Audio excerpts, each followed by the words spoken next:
The Escort RedLine has a single mission in life: to warn of radar from farther away than any other detector. One way it does this is by using two antennas. There's one behind each of the curved plastic lenses in front. Three buttons control the unit. The left button is power on-off. The center one handles audio volume and manual muting. On the right is operating mode. Auto. Auto no X. Highway. Use Auto No X in town. It reduces sensitivity and shuts off X-band to limit false alarms. If you're certain that X-band radar is used in your area, use Auto instead.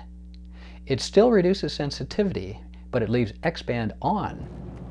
Out on the open road, use highway mode for maximum performance. The Escort RedLine is plug and play, but it has a menu of options that can be used to tailor it to your preferences. The menu is accessible by pressing down the mute volume button, the middle one, and the sensitivity button, the one on the right. Preferences. Prefs, or Preferences, appears in the display. Scroll down through the menu items with the mute volume button and make selections with the sensitivity button. Here's a quick look at the menu items and how they affect the RedLine's behavior. Pilot settings. There are 4 display options. Scanning dot. Vehicle voltage. Full word. Brightness. For the ultimate in stealthy operation, dark mode makes the display, well, dark. You still get audible alerts, and the SmartCord status LED confirms that the unit is powered up and ready. Its flashing LED also displays alerts. Voltage lets you check the health of the vehicle's electrical system. A reading this low with the engine running usually means the alternator is failing. Display brightness is manually adjustable in 3 steps, or it auto-adjusts to ambient lighting conditions. The red alert lamp in front can be turned on or off. If you don't feel like listening to the full self-test routine every time it's powered up, select Fast Power Up. No waiting. The RedLine goes instantly into ready mode. The standard signal meter is a bar graph.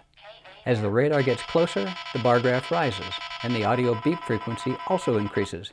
This helps you gauge the immediacy of the threat and whether you can wait to react, or if it's time to stand on the brakes now. A second option is Expert Meter. It will track up to 9 radar signals and display the band and relative signal strength of each one. Multiple signals detected. Another option, Spec Display. Sharp drivers can tell at a glance whether a Ka-band signal is from a Cobra radar detector or a police radar gun. It's a huge advantage. We supply a performance guide to our customers that even lets them identify which radar model they're encountering. There's a choice of voice alerts K-band. or tones. If you don't want to hear the nice lady, turn voice alerts off. You can disable any radar band or laser detection. For example, turn off X-band and you can reduce urban false alarms from radar-controlled automatic door openers. But don't try this if you drive in Ohio or New Jersey. State troopers in these 2 states still use X-band radar. Another tip, shut off pop mode, SWS, and TSR. They add no extra protection, but they do generate a lot of false alarms. The RedLine is the best performing detector we've tested in 21 years. And with a few tweaks of these menu options, you can further optimize it for your driving environment.